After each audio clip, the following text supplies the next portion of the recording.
오늘 아침 저희에게 주시는 은혜 말씀은 마가복음 10장 17절부터 31절까지의 말씀입니다.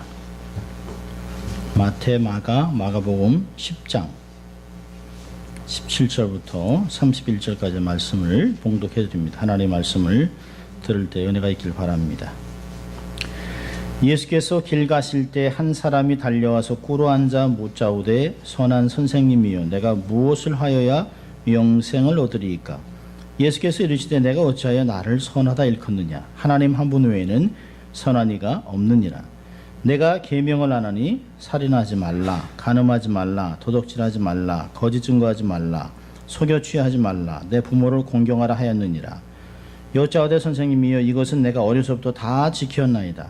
예수께서 그를 보시고 사랑하사 가라사대 내게 오히려 한 가지 부족한 것이 있으니 가서 내 있는 것을 다 팔아 가난한 자들을 주라. 그리하면 하늘에서 보화가 내게 있으리라. 그리고 와서 나를 쫓으라 하시니 그 사람은 재물이 많은 고로 이 말씀을 인하여 슬픈 기색을 띠고 근심하여 가니라. 예수께서 둘러보시고 제자에게 이르시되 재물이 있는 자는 하나님의 나라에 들어가기가 심히 어렵지도 하시니 제자들이 그 말씀에 놀랐는지라. 예수께서 다시 대답하여 가라사대 얘들아 하나님의 나라에 들어가기가 어떻게 어려운지 약대가 바늘귀로 나가는 것이 부자가 하나님의 나라에 들어가는 것보다 쉬우니라 하신대. 제자들이 심히 놀라 서로 말하되 그런즉 누가 구원을 얻을 수 있는가 하니 예수께서 저희를 보시며 가라사대 사람으로는 할 수 없을 때 하나님으로는 그렇지 아니하니 하나님으로서는 다 하실 수 있느니라. 베드로가 여짜와 가로되 보소서 우리가 모든 것을 버리고 주를 쫓았나이다. 예수께서 가라사대 내가 진실로 너에게 이르노니 나와 및 복음을 위하여 집이나 형제나 자매나 어미나 아비나 자식이나 전토를 벌인 자는 금세에서 집과 형제와 자매와 모친과 자식과 전토를 100배나 받되 핍박을 겸하여 받고 내세의 영상을 받지 못할 자가 없느니라. 그러나 먼저 된 자로서 나중되고 나중된 자로서 먼저 될 자가 많으니라. 아멘. 하나님의 말씀이었습니다. Good morning. 좋은 아침입니다. 오늘 한번 또 해볼까요? 양손을 좀 가슴에 얹고 우리가 두 번 외치는데요. 나는 하나님의 특별한 사랑을 받은 사람입니다. 두 번 합니다. 나는 하나님의 특별한 사랑을 받은 사람입니다. 나는 하나님의 특별한 사랑을 받은 사람입니다. 믿습니까, 여러분? 자, 우리의 이제 삶의 모토를 한번 외쳐보죠. 하나님을 기쁘시게, 사람을 행복하게. 그렇습니다. 날씨가 여전히 많이 덥습니다. 한국은 장마로 굉장히 어렵다고 하고요. 아주 어수선한 이야기들이 많이 들립니다. 뭐 김정은이 없어지고 정권이 바뀐다 뭐 이런 얘기도 들리는데요.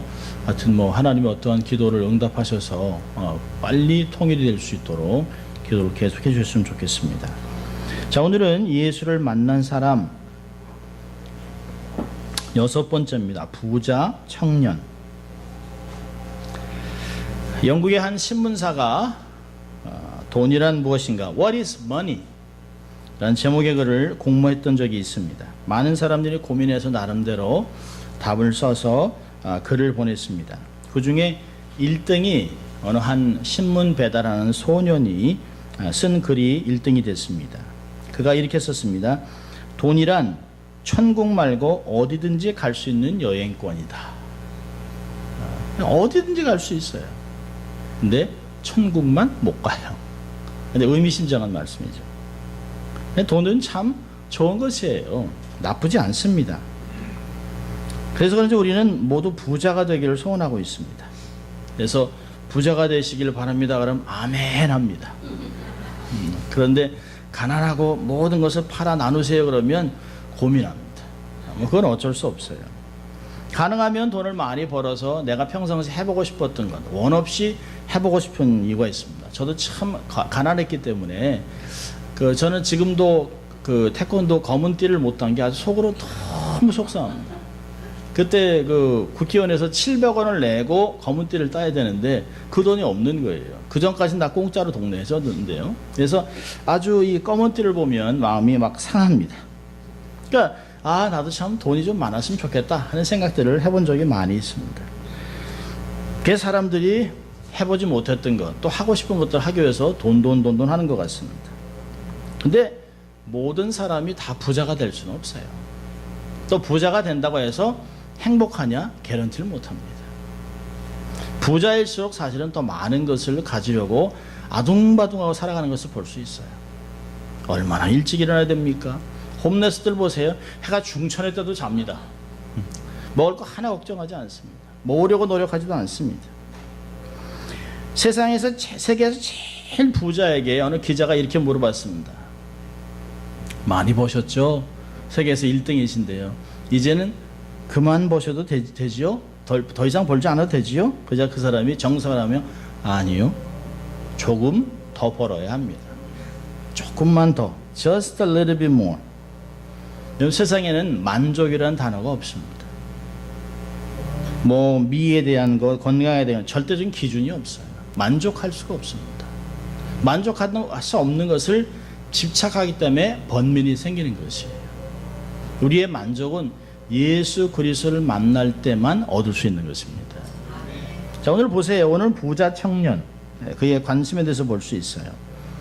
마가복음은 로마인들을 위해서 썼습니다. 그래서 굉장히 빨라요. 스피드가. 그래서 항상 움직이는, 행동하는 복음입니다. 다른 복음이나 마태복음이나 누가복음은 사람이 이게 예수님께 나와요. 근데 여긴 보니까 시작부터가 강해요. 예수께서 길에 가시는데 한 사람이 달려와서 꿇어앉아 물어봅니다. 행동하는 복음이에요. 예수님의 발걸음을 멈췄습니다. 한 사람이 예수께 달려왔어요. 선생님, 내가 무엇을 하여야 영생을 얻겠습니까? 자, 이 사람은 누굴까요? 마태, 마가, 누가가 다 기록을 한 거 보면 굉장히 중요해요. 여기서 가르쳐진 내용이 굉장히 중요하기 때문에 공간복음 세 책이 다 기록하고 있습니다. 근데 세 책이 다 조금씩 다르게 기록을 하는데요. 마태에서는 이 사람이 청년이라고 얘기합니다. 그리고 오늘 본문에서는 부자라고 얘기합니다. 누가복음에서는 관원이라고 얘기합니다. 그러니까 좋은 집안에서 좋은 교육을 받아서 현실적으로 가문, 학력, 재산, 지위 아무것도 아쉬울 게 없는 사람이에요. 아마 30대인데 이미 좋은 그 직분에 올라가서 권세와 함께 많은 유산과 함께 굉장히 많은 것을 갖고 있는 부자라고 합니다. 이 사람이 얼마나 부자냐면 원래 원문을 보면 매우 부자라고 얘기합니다. 근데 이 사람을 의도적으로 누구와 비교해 놓냐면 삭개오와 비교해 놓고 있습니다. 삭개오가 매우 부자예요. 근데 두 사람의 삶이 완전히 다릅니다. 20절 보면 이 사람은 어려서부터 모든 율법을 잘 지켰어요. 그렇다면 이를 지도한 부모의 자녀 교육도 굉장히 경건했습니다. 아이를 어떻게 하든지 자기 아들을 말씀을 가르치고 바미스바를 통해서 율법을 지켜나가는 사람이 되게 만들어 놓았습니다. 쾌락을 즐길 수 있는 충분한 여건이 다 됐음에도 불구하고 도덕적으로 살아가는 경건한 사람입니다. 흠이 없어요. 이런 사람이 예수님 앞에 무릎 꿇고 앉아 질문합니다.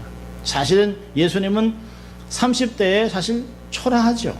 아주 시골 촌부같이 아마 그런 아주 그냥 먼지를 다 뒤집어 쓴 모습으로 걸어 다니고 계셨어요. 이 사람 앞에 정말 부유하고 아주 찬란한 옷을 입은 젊은 관원이 그에게 와서 무릎을 꿇습니다. 그리고 물어봐요. 무릎을 꿇는다는 게 뭘까요? 그 당시 문화는 스승은 앉고 학생은 꿇어 앉습니다. 스승은 앉아있고 학생은 물어봅니다. 그러니까 이런 자세로 나왔습니다. 지금 예수님을 찾아와 이런 질문하는 자체가 이 사람의 믿음이 보통 이상은 넘는다는 거예요. 그런데 이 사람이 내면에 고민이 있습니다. 어려서부터 계명을 다 지키고 착하게 살고 남들에게 잘못은커녕 손해 하나 끼치지 않는데도 자기 마음엔 평강이 없어요. 정말 구원을 받았는지 의심이 생길 정도로 영적으로 갈급했다는 것이. 이 사람은 영생에 대한 뜨거운 관심을 갖고 있습니다. 이 땅에서 누리는 복, 권세, 재물, 건강, 편안함 아무것도 그를 만족시킬 수 없습니다.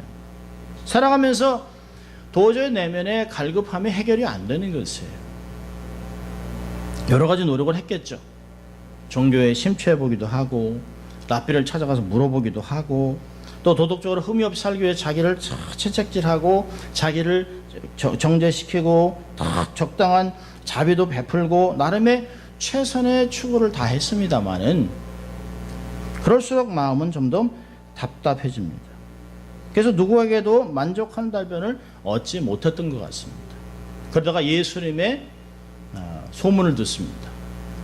이제껏 알지 못한 새로운 랍비를 찾아온 것이에요. 여기서는 그 선생님이라고 합니다만은 원래 히브리어 원문으로 보면 랍비라고 얘기합니다. 랍비요, 스승이요, 아주 귀한 사람이라고 찾아오고 있습니다. 이 부자 청년은요, 자기가 율법을 잘 지켰다는 자부심이 있습니다. 내가 어려서부터 율법을 다 지켜왔습니다. 근데 마음에 만족함이 없는데 어떻게 하면 내가 영생을 소유할 수 있겠습니까? 라고 질문을 해다는 것이에요. 여러분, 왜 젊은 청년이 랍비, 젊은 예수 그리스도에게 이런 질문을 할까요? 그 배경은 유대인의 구원관에 있습니다.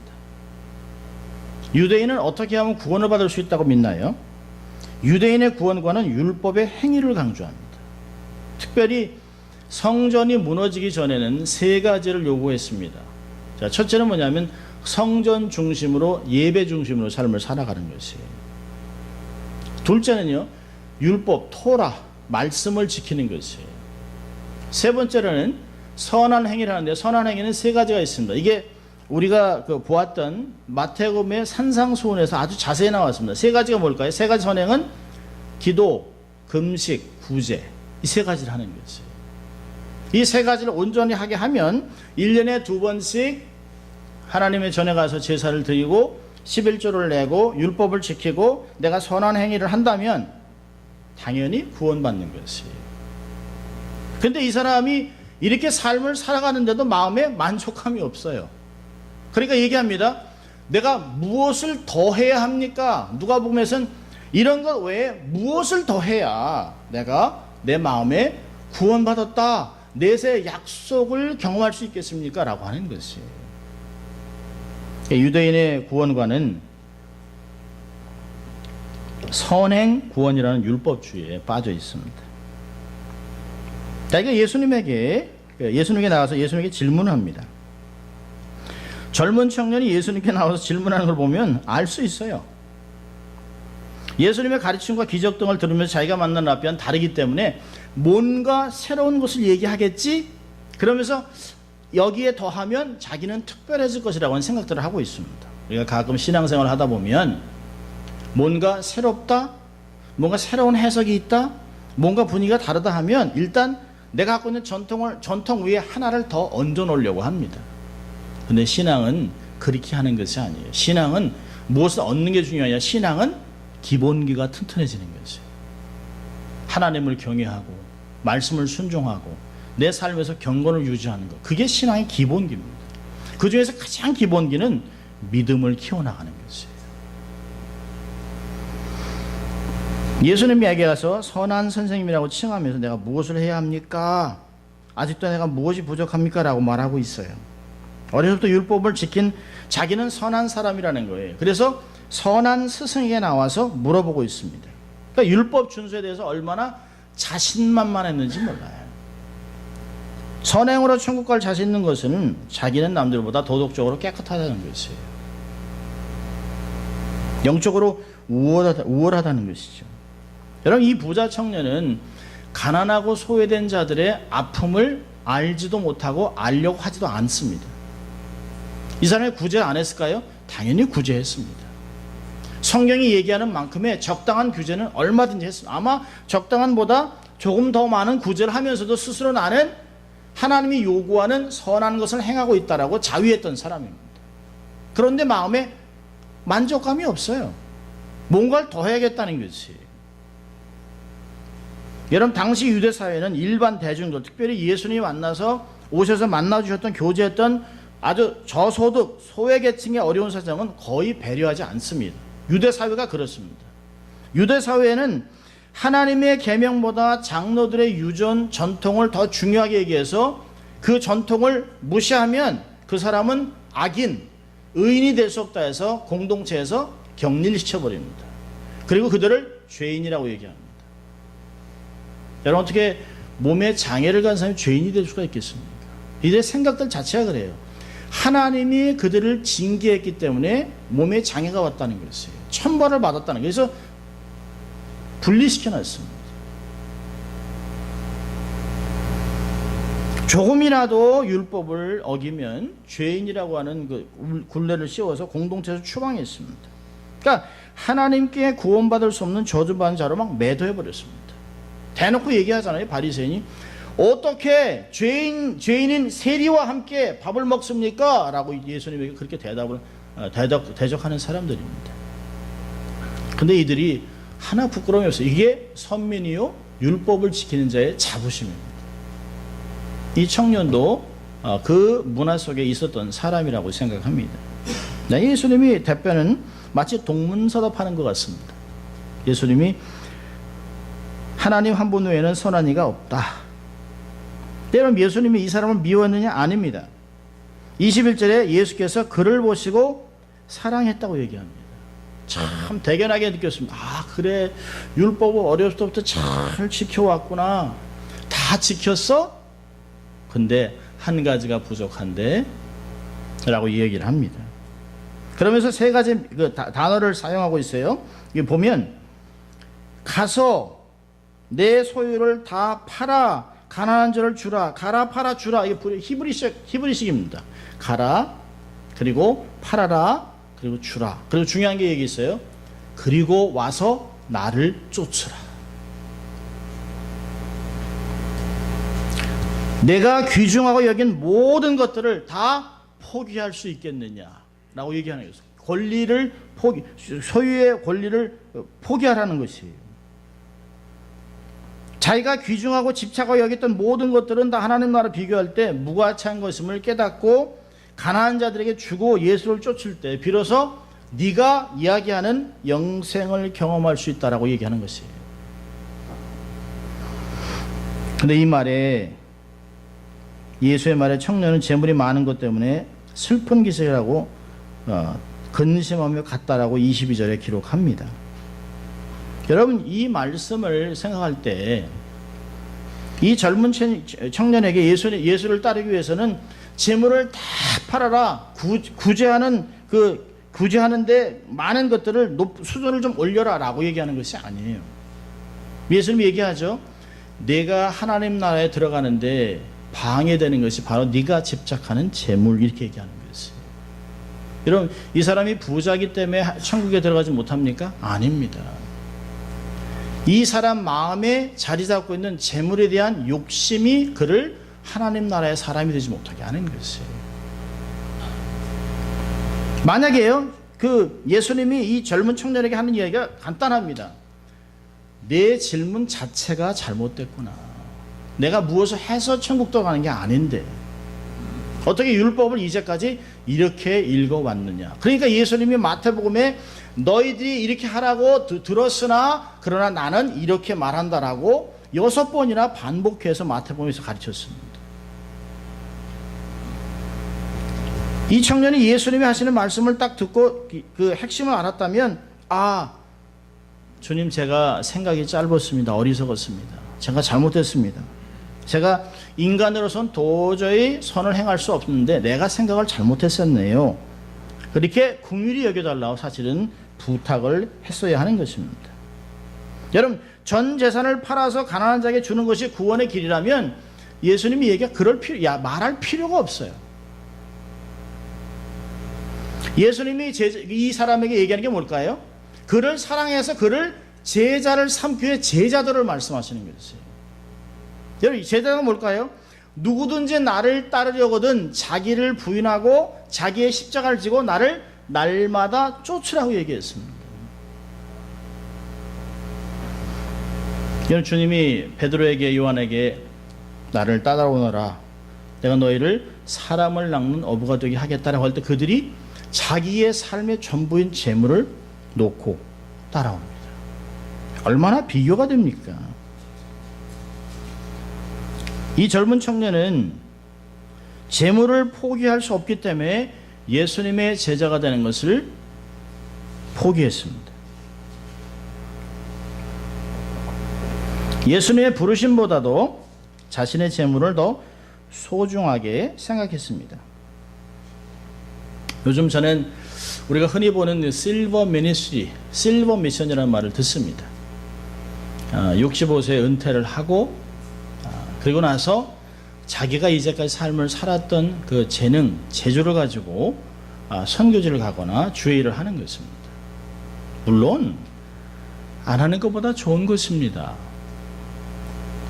수고하고 좋은 것이에요. 부르심을 감당하는 것입니다. 자, 그런데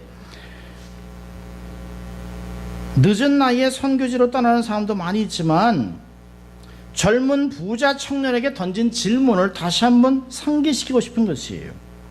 내가 은퇴연금을 다 준비하고 남한테 손 벌리지 않고 자식들이 줄 거 다 줄 거 다 준비한 후에 이제 내가 연금도 타고 다 내가 보험도 다 받고 하면서 여유 있는 가운데 주의 일을 하겠다.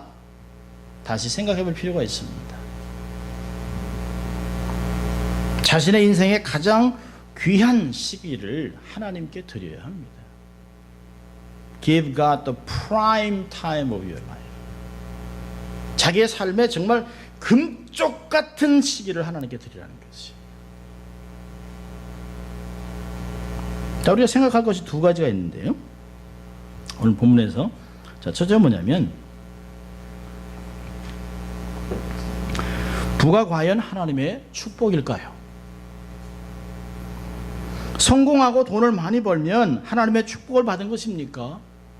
우린 가끔 부자가 되고 성공하고 잘 나가고 확장하면 하나님의 특별한 은총과 축복을 받았다고 생각을 합니다. 여러분, 불신자들도 재물을 모으는 은사가 있어요. 재능이 있어요. 불신자들도 공부를 잘하고 좋은 대학을 갑니다. 불신자들도 큰 회사를 만들어서 영향력을 행사하기도 합니다. 사회에 환원도 합니다. 성공하고 돈을 많이 벌어요. 자, 그런다면 불신자와 신자의 차이점은 뭘까요? 돈을 보는 관점이 다르다는 거예요.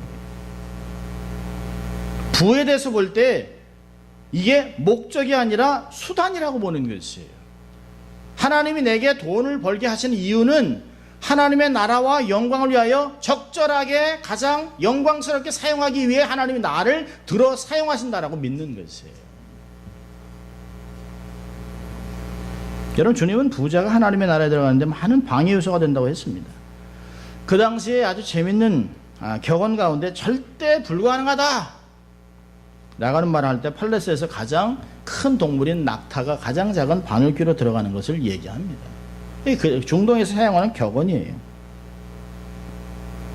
이런 격언을 통해서 예수님은 부자는 재물을 쌓는 데 전념하기 때문에 하나님과 관계가 멀어질 수밖에 없다는 이야기를 하는 것이에요. 여러분, 우리가 분명히 우리가 깨달아야 될 것은 뭐냐면 부자가 하나님 나라에 들어갈 수 없다고 하는 말이 그가 부자이기 때문이 아닙니다. 그가 마음 중심에 재물을 두기를 하나님 대신 하기 때문에 그런 것이에요. 디모데전서 6장 9절과 10절은 이렇게 얘기합니다. 부하려 하는 자들은 시험과 올무와 여러 가지 어리석고 해로운 정욕에 떨어지나니 곧 사람으로 침륜과 멸망에 빠지게 하시는 것이라. 돈을 사랑하는 것이 일만하게 뿌리가 되나니 이것을 사모하는 자들이 미혹을 받아 믿음에서 떠나 많은 근심으로서 자기를 찔렀도다.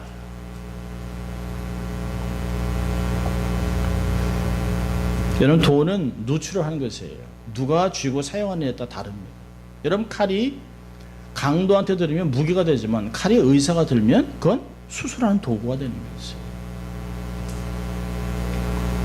여러분, 부자가 빠지기 쉬운 함정이 있습니다. 뭘까요? 재물은 삶의 영적인 우선순위를 바꿔놓습니다. 재물은 서서히 하나님 대신 재물이 먼저 앞서는데 하나님을 밀어냅니다. 그리고 삶의 주인이 돼서 편안하고 안주하도록 계속해야 합니다. 신령한 세계를 갈망하지 않게 합니다. 돈으로 얻을 수 있는 것은 평강은 아니지만 편안합니다. 육신이 편안해요. 좋은 것 먹고 좋은 데 가고 1등석 타고 많은 것을 가지고 내가 누리고 싶은 많은 것들이 있습니다. 그래서 영적 세계에 대해서 무지하게 만드는 것이에요. 황금 만능주의가 이런 것 아니겠습니까? 또한 재물은 삶에 부르신 소명을 잊게 합니다. 그래서 어떻게 할까요? 돈으로 대신하려고 하는 거예요. 하나님 앞에 내가 드려야 할 시간을 돈으로 대신하는 것이에요. 헌신을 돈으로 대신하는 것이에요. 여러분, 세상에서 제일 쉬운 게 뭘까요? 돈으로 하는 것이에요. 그리고 가끔 여름이 되면 한국에서 친척들이 옵니다. 얼마나 미국 생활이 바쁩니까? 그런데 와서 이 집에서도 한번 자고 저 집에서 한번 잔다고 해서 아이고 꿈 깨세요. 얼마나 바쁜데. 그들을 데리고 여행을 다니면 얼마나 바쁩니까? 근데 제일 쉬운 게 뭘까요? 3호 관광 이렇게 해서 2박 3일 이렇게 태워서 보내는 거예요. 근데 그 사람과 함께 다니면서 설명하고 시간을 보내는 것, 그건 쉽지 않습니다. 근데 우리는 돈이 제일 어렵다고 생각해요. 아니요. 세상에서 제일 쉬운 건 돈으로 하는 것이. 내가 헌금을 많이 드리기 때문에 내가 큰일 한다? 아니요. 제일 쉬운 걸 하는 거예요.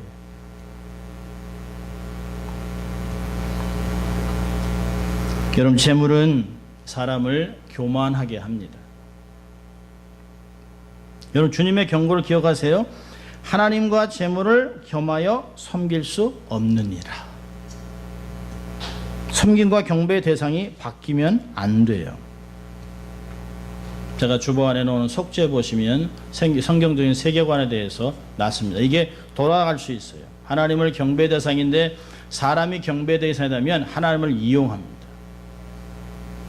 자, 우리 두 가지만 교훈을 적용하려고 합니다. 이 말씀을 통해서. 첫째로, 구원은 하나님의 선물입니다. 구원은 하나님의 절대 주권 속에 있습니다. 성경은 자력 구원을 거부합니다. 여러분, 세상의 율법을 완벽하게 지킬 수 있는 사람은 없어요. 율법의 역할이 뭘까요? 세 가지입니다. 죄를 죄라고 지적하는 것이에요. 여러분, 우리가 길을 다닐 때 여긴 몇 마일로 달려야 하지? 잘 모르고 있다가요. 그게 이 정도면 동네니까 15마일이겠지. 그렇지만 학교 옆을 가면 15마일입니다. 15마일. When children are present. 그 사인이 내가 20마일이면 너무 빠르지. 30마일이면 안 되지. 이렇게 죄를 알게 하는 것이에요. 율법은 죄를 죄라고 지적하는 것이에요. 두 번째 역할은요. 인간은 율법을 100% 지킬 수 없다는 걸 가르쳐 주는 것이에요. 세 번째는요. 그래서 사람은 예수 그리스도께 가야 된다는 것이에요. 갈라디아에서 율법은 예수님께 인도하는 선생 같았다라고 얘기하고 있는 것이에요. 여러분, 율법 준수가 구원의 조건이 아닙니다. 영생은 인간의 노력과는 상관없이 하나님의 선물이에요. 여러분, 우리가 믿음으로 구원을 받았지만 그 믿음 자체도 하나님이 주시는 것이에요. 하나님이 우리를 택하시로 결정하셨기 때문에 어느 때에 대해서 알지 못한 내 심령에 믿음으로 역사를 해놨습니다. 그리고 그냥 믿어져요. 이건 믿음은 내 일이 아닙니다. 믿음은 하나님의 선물이에요. 하나님이 우리를 구원하기 위해서 믿음을 주신 거지. 여러분, 선한 일은 구원의 결과일 뿐입니다. 구원을 위한 조건은 아무것도 없습니다. 우리의 구원은 중생의 씻음과 성령의 새롭게 하심으로 얻게 되는 것이라고 디도서 3장 5절은 얘기합니다. 우리가 중요한 것은 뭐냐면 무엇을 하기 전에 우리가 어떤 사람인지를 알아야 합니다. Being is more important than doing. 무엇을 하느냐가 중요한 것이 아니에요. 내가 하나님과의 어떤 관계 속에 있느냐가 더 중요한 것입니다. 여러분, 내가 무엇을 했기 때문에 주를 먼저 오래 따랐기 때문이라고 하는 공로의식과 특권의식을 예수님은 거부하셨어요. 30절에 정확하게 얘기했어요. 먼저 된 자로 나중되고 나중된 자가 먼저 될 자가 많다. 내가 모태 신앙이기 때문에 30년을 예수를 믿었습니다. 근데 그걸 보면 깊이가 없어요.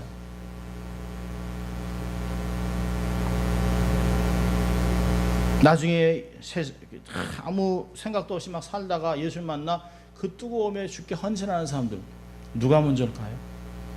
여러분 마지막에 정말 예수님한테 죽어가면서 십자가에서 주여 당신의 나라가 오면 나를 기억해 주십시오.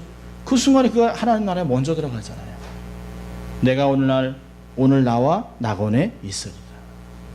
주님이 창녀, 세리, 죄인들이 먼저 하나님 나라 들어가라고 얘기하셨어요.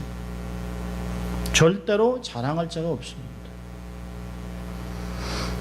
구원은 하나님의 선물입니다. 두 번째로요, 하늘의 보화를 쌓으세요. 바른 재물관을 갖고 계십시오. 여러분 부자나 가난한 자가 신앙을 결정짓지 않아요.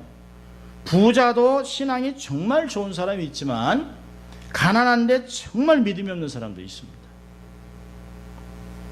이 땅에서 재물을 모으고 쌓는데 시간을 낭비하지 말고 하늘에 쌓아두라는 것이. 여러분 땅에는 도적이 훔쳐가요. 동록이 목슬게 합니다. 그래서 주님이 너의 재물을 하늘에 쌓으라고 얘기하잖아요.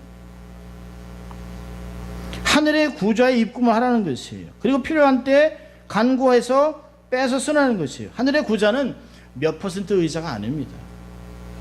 이 땅에서는 5%, 3%, 7% 하지만 하늘나라는 최소한 30배, 퍼센트라면 3000%입니다. 은행 망하죠, 그러면. 최소한이 30배, 하늘나라. 30배, 60배, 100배, 1000배, 만배로 늘어나는 것이에요. 우리가 입금하는 그 순간 액수가 그렇게 불어나요. 우리가 필요할 때 때를 따라 돕는 은혜를 통해서 하나님이 사람과 환경을 통해서 우리에게 필요한 재물을 넉넉하게 주신다는 것이에요. 빌립보서 4장 19절에 그러잖아요. 우리가 쓸 모든 것을 그리스도 예수 안에서 풍성하게 주신다. 할렐루야. 얼마나 멋진지 몰라요. 평생을 저는 가난하게 살았습니다.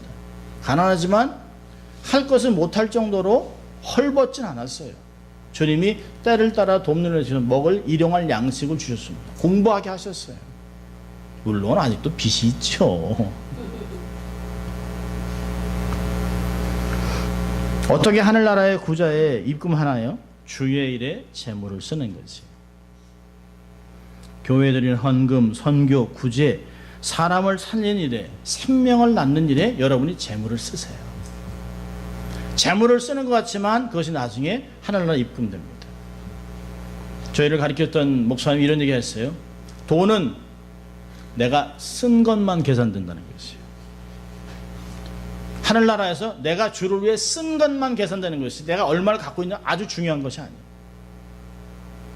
이분은 돌아가시기 전에 자기가 갖고 있었던 모든 것을 선교를 위해 다 쓰셨어요. 그리고 기뻐하셨습니다. 내가 주의 나라에 돈을 심어 놓았다. 85세가 되셨는데 그런 얘기를 하시는데요. 존경스러워요. 존경스러워요. 이 어른이 평생을 사신 모습이 이렇지 않았을까. 충성된 청지기가 되십시오. 기억하세요. 재물은 내 것이 아닙니다. 하나님이 내게 당신의 나라와 영광을 위하여 사용하시도록 내게 맡겨놓으신 것이에요. 재물은 어떻게 사용할까요? 주의 마음과 뜻에 따라 사용해야 하는 것입니다. 여러분 물론 청지기가 되면 주인이 풍족하게 주세요. 고린도후서 9장 8절에도 하나님이 능히 모든 은혜를 너에게 넘치게 하시나니 이는 너희로 모든 일에 항상 모든 것이 넉넉하여 모든 착한 일을 넘치게 하게 하려 하십니다. 하나님이 주세요. 하나님의 일꾼으로 살아가는 나를 얼거머닌 것이 있다면 그것이 무엇이든지 간에 과감하게 끊어버릴 수 있길 바랍니다. 여러분 이 부자 청년에게 예수님께서 내가 가서 너의 모든 재물을 다 팔아 가난한 자들에게 주라 하셨을 때 주님은 뭘 보셨을까요? 70년 후에 로마의 티토 장군이 와서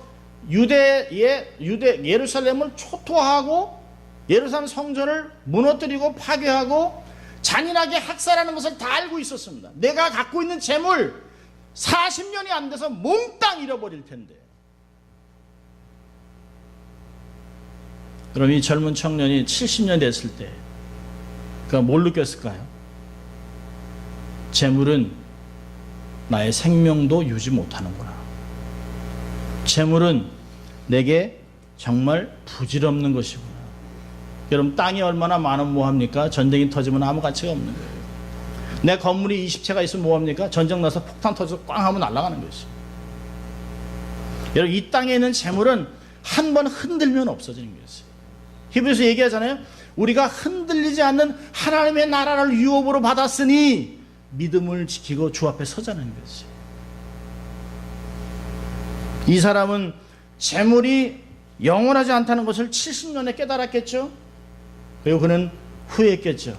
내가 주의 제자가 될 수 있었던 기회를 놓쳤다. 여러분, 기억하십시오. 기회는 그렇게 많이 오지 않습니다. 주를 섬길 수 있는 기회가 내년에 하지. 내년에 여러분이 살아있을지 안 살아있을지 알 수 없어요. 여러분, 주님이 나를 위하여 당신의 영광을 위해서 나를 사용하고 싶은 것이에요. 그때 미련 없이 주의 손에 붙잡히세요. 그게 가장 안전하고 행복한 삶입니다. 여러분, 에콰도르에서 29세 나이에 순교한 짐 엘리엇이 남긴 말로 설교를 마치려고 합니다. 그는 이렇게 얘기했습니다. 영원한 것을 얻고자 영원할 수 없는 것을 버리는 자는 결코 어리석은 자가 아니다. He is no fool who gives what he cannot keep to gain that which he cannot lose. 중요한 것을 잡으세요. 없어지는 것들을 잡지 마시고 결코 없어질 수 없는 것, 내 삶을 부욕해 하는 그것, 진리, 핵심을 잡고 살아가는 여러분 될 수 있기를 주의 이름으로 축원합니다. 기도합니다. 하나님 아버지, 감사합니다. 오늘도 저희들을 말씀 앞으로 초청하셔서 우리가 어떠한 모습으로 살아갈지 권면하신 것 감사합니다.